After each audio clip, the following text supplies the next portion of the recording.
Olá, meu nome é Rogério Prisciliano de Souza Filho, sou orientado pela doutora Fernanda de Ávila Abreu, orientado pelo mestre Tarcísio Corrêa no Laboratório de Biologia Celular e Magnetotaxia do Instituto de Microbiologia Paulo de Góes, na UFRJ.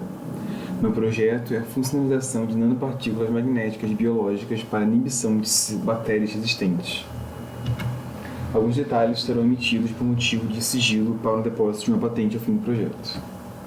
A justificativa do projeto parte da problemática da resistência a antibióticos, onde desde 1928, com a descoberta da penicilina por Alexander Fleming, o mundo viu um aumento vertiginoso do uso de antimicrobianos, isso em diversas áreas da indústria, e a consequente liberação no ambiente, o que fortaleceu a seleção a favor de micro-organismos que apresentassem resistência a essas moléculas. Hoje, na clínica, em um relatório publicado pela OMS em 2019, indica que pelo menos 700 mil mortes ao ano são causadas por infecções resistentes, que esse número pode aumentar para 10 milhões de mortes até 2050. No Brasil, já caminhamos para esse cenário. Nesse gráfico, onde temos a taxa de internações desde janeiro de 2008 até dezembro de 2019, já vemos uma clara tendência de crescimento, além de uma sazonalidade nos períodos de chuva, devido a surtos de leptospirose. Especificamente, os antibióticos beta-lactâmicos compõem 2/3 dos antibióticos prescritos em clínica e são caracterizados estruturalmente pela presença do anel beta-lactâmico, que confere a essas moléculas a capacidade de se ligar e inibir a ação de proteínas envolvidas na síntese da parede celular bacteriana. O principal fator de resistência a esses antibióticos é a expressão de enzimas inativadoras, beta-lactamases, que são capazes de hidrolisar o anel beta-lactâmico e inativar o antibiótico. Mas, atualmente, já se usam alguns inibidores de enzimas beta-lactamases que possuem estruturas análogas ao anel beta-lactâmico, que conferem a elas a capacidade de se ligar e inibir a ação dessas enzimas. Então, quando o inibidor e o antibiótico são usados em conjunto, os inibidores são capazes de proteger os antibióticos da hidrólise, possibilitando que o antibiótico haja sem interrupção. No entanto, resistência aos próprios inibidores também já foi descrita. As bactérias magnetáticas são procariotos gram-negativos, aquáticos e flagelados, presentes ao redor no mundo todo, que sintetizam nanopartículas magnéticas no seu citoplasma. E essas nanopartículas se organizam em cadeia, onde o momento magnético individual de cada cristal se soma. Isso alinhado ao eixo natatório da bactéria, confere a capacidade da magnetotaxia, que é a capacidade da bactéria de se locomover paralelo a um campo magnético externo. Essas nanopartículas são chamadas de magnetosomos. Normalmente são compostas de magnetita, mas também podem ser de greigita. São nanopartículas de alta pureza, cristalografia bem perfeita, e são naturalmente envoltos por uma bicamada lipídica. E a morfologia desse cristal varia de espécie para espécie. Aqui estão as morfologias mais comuns, como octaédrico, prismático e anisotrópico. Na literatura encontramos diversas aplicações dos magnetosomos, como separação celular, hipertermia, contraste de ressonância magnética, imobilização de enzimas, entre outras, incluindo o que é o foco do trabalho para o transporte de fármacos. A grande vantagem de usar uma nanopartícula magnética para transportar fármacos vem da sua responsividade magnética ao campos magnéticos externos. Ou seja, ao induzir um campo magnético no local onde o tratamento precisa ser realizado, no local do corpo,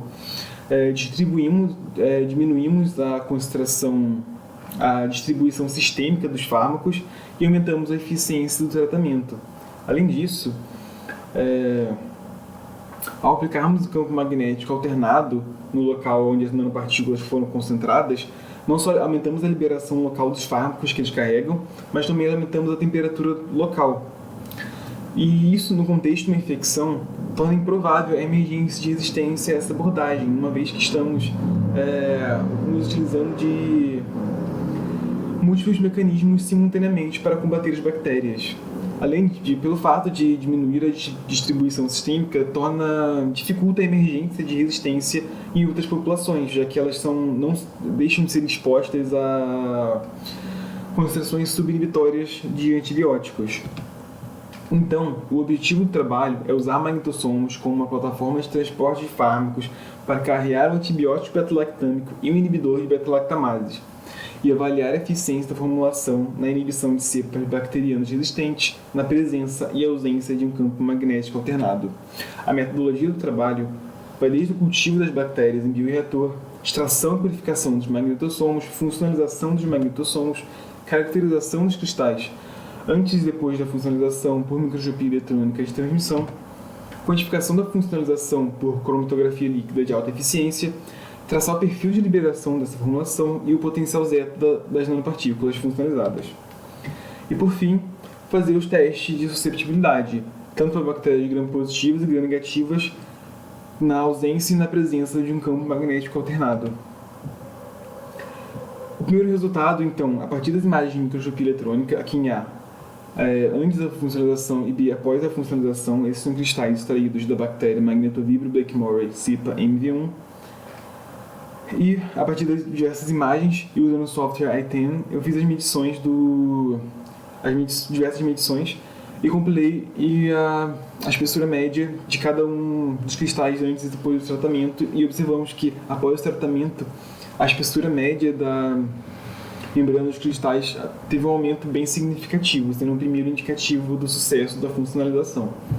Em seguida, a quantificação da funcionalização é feita por meio de cromatografia líquida de alta eficiência do sobrenadante que foi utilizado no processo de funcionalização, e utilizamos a polialisina para fazer a ligação cruzada entre o fosfolipídio e um antibiótico. Logo, foi interessante para a gente analisar se diferentes concentrações de polialisina resultariam em diferentes eficiências de carregamento.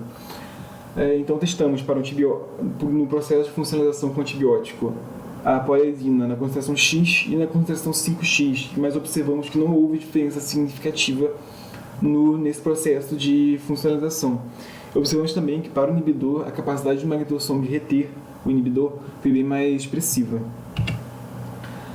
Em seguida, desenvolvemos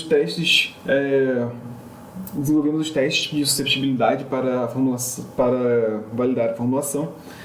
Esperávamos que, na medida que fomos adicionando novos elementos ao tratamento, a concentração mínima inibitória para a bactéria diminua.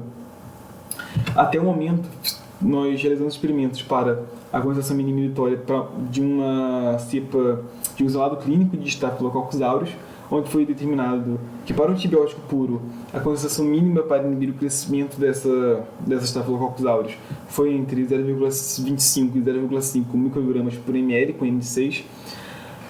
Com o antibiótico e a adição do inibidor na proporção de 2:1, a concentração mínima chegou a cair em valores menores que 0,1 microgramas por ml.